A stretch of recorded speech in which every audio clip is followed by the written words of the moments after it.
तो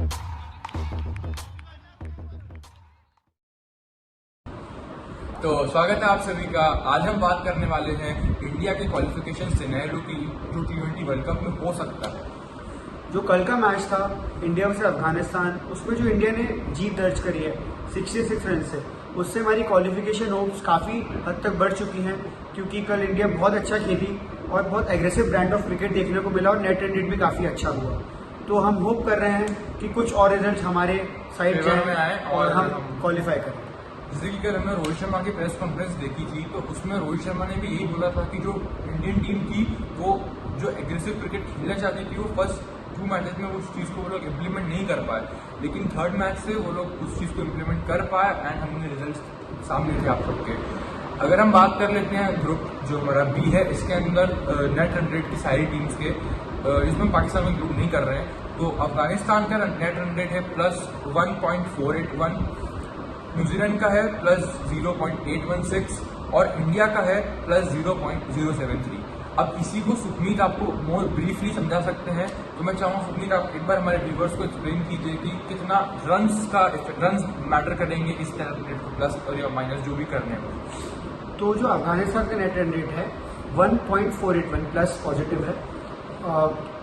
इनका अगर हम रन्स में या फिर ओवर्स में कैलकुलेट करेंगे तो ये लगभग 75-80 रन्स का है, और अगर आप ओवर्स में कैलकुलेट करें तो 9 से 10 ओवर्स का है ये।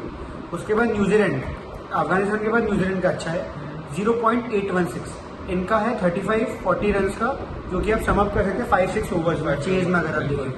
और इंडिया का जो है 0.073, इनका है 10 से 15 रन का, तो 1.3 से 2 ओवर्स के बीच का इनका नेट रन रेट है। लेकिन ये अच्छी बात है कि पॉजिटिव में है कम से कम। तो अगर इंडिया को अफगानिस्तान और न्यूजीलैंड से बेटर करना है रन रेट, तो जो 75-80 रन का डेफिसिट मैंने आपको बताया, या फिर जो 8-10 ओवर्स का डेफिसिट है, उसको अगले 2 मैच में एग्रीगेटली हमें कवर अप करना पड़ेगा। जैसे हमें नामीबिया को भी 45 रन से हरा दिया, फिर अगले मैच में 40-45 रन से जीते, तो हमारा नेट रेट इनसे अच्छा हो जाएगा। बट चूंकि 40-45 फिर भी बहुत कम रन है, आप इंडिया ट्राई यही करेगी कि वो 80-90 रन के डिफरेंस जीते, सो दैट वो और अभी उनके अफगानिस्तान और न्यूजीलैंड के मैचेस भी खत्म थोड़ी हुए हैं, और अगर हम ऐसा होप कर रहे हैं कि अफगानिस्तान न्यूजीलैंड को हराए तो उनका नेट रन रेट जैसे अभी 80 है तो उनका 100 भी जा सकता है, 120 भी जा सकता है। और न्यूजीलैंड अगर नामीबिया को हराता है तो उनका जैसे अभी 40 है तो वो 40 का भी प्लस हो सकता है। तो हमें ये दोनों मैचेस कोशिश कर रहे हैं कि हम 80 की जगह हम एक मैच 80 से जीते हैं, मतलब अच्छा डिफरेंस मेंटेन करके चले। जैसे कि हमने अफगानिस्तान को हराया, और अफगानिस्तान से कंपेयर करें तो नामीबिया एंड स्कॉटलैंड उस लेवल की टीमें नहीं है, तो हमें अगर अफगानिस्तान को 66 रन से हराया तो यहाँ पर 80, 85, 90 की ट्राई करनी चाहिए। और अगर हम चेस करें तो हम जैसे 120 का टारगेट हमें मिलता है, तो हम कोशिश करें कि 10-11 ओवर में ही चेस कर ले, तो फिर एक पॉजिटिव नेट रेट हमारा और अच्छा बढ़ सकता है। और सुखमीत, अगर आप मतलब इसमें कि मैं बात करता हूँ, जैसे कि हम क्वालिफाइड सिनेरियो को अगर ब्रीफली व्यूअर्स को समझाते हैं, तो अगर हम लेते हैं सबसे पहले अफगानिस्तान को, तो अफगानिस्तान अभी उनके पास कितने मैच बचे हुए हैं? अफगानिस्तान ने खेले 4, 2 जीते हैं 2 हारे, और लास्ट मैच उनका है 7 नवंबर को न्यूजीलैंड के लिए, और पॉइंट्स उनके 4 हैं, ठीक है। तो वो अभी एक मैच बचा हुआ है, एक मैच बचा, तो मैक्सिमम वो लोग 6 पॉइंट कर सकते हैं, ठीक है। और इंडिया मैक्सिमम कितने पॉइंट कर सकता है? इंडिया खेली है 3, जिसमें से 1 जीती है, 2 मैच है, एक है स्कॉटलैंड से, एक है नामीबिया से।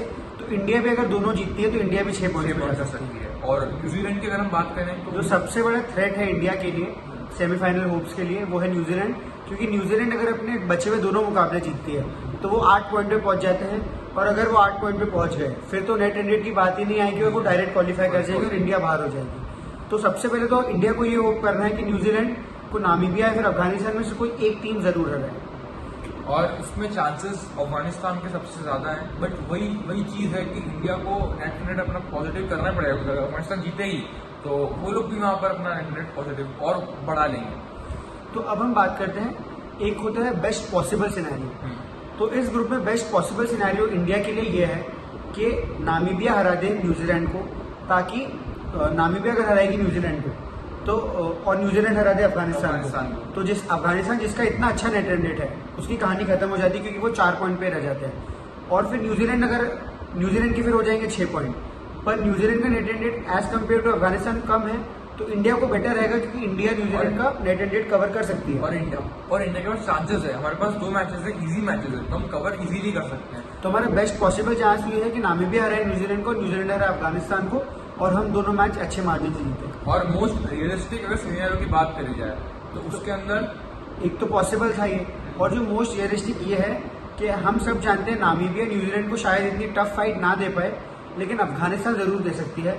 तो हम ऐसा अज्यूम करते हैं कि नामीबिया न्यूजीलैंड के अगेंस्ट हार जाती है और न्यूजीलैंड का नेट रन रेट थोड़ा अच्छा हो जाता है, क्योंकि एज कम्पेयर अभी 40 है, तो जीतेंगे तो ऑब्वियसली थोड़ा तो अच्छा होगा ही।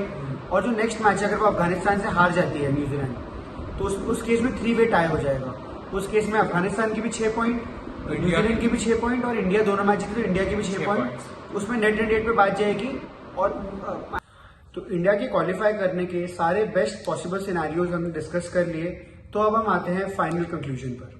और फाइनल कंक्लूजन ये है कि इंडिया को अपने बचे हुए दोनों मैच काफी अच्छे मार्जिन से जीतने होंगे, और ये होप करनी पड़ेगी कि न्यूजीलैंड अपना एक मैच हार जाए, और अगर वो मैच नामीबिया से हारता तो वो सबसे अच्छी चीज होगी इंडिया के लिए, और आप इंडिया को सेमीफाइनल में देख पाएंगे।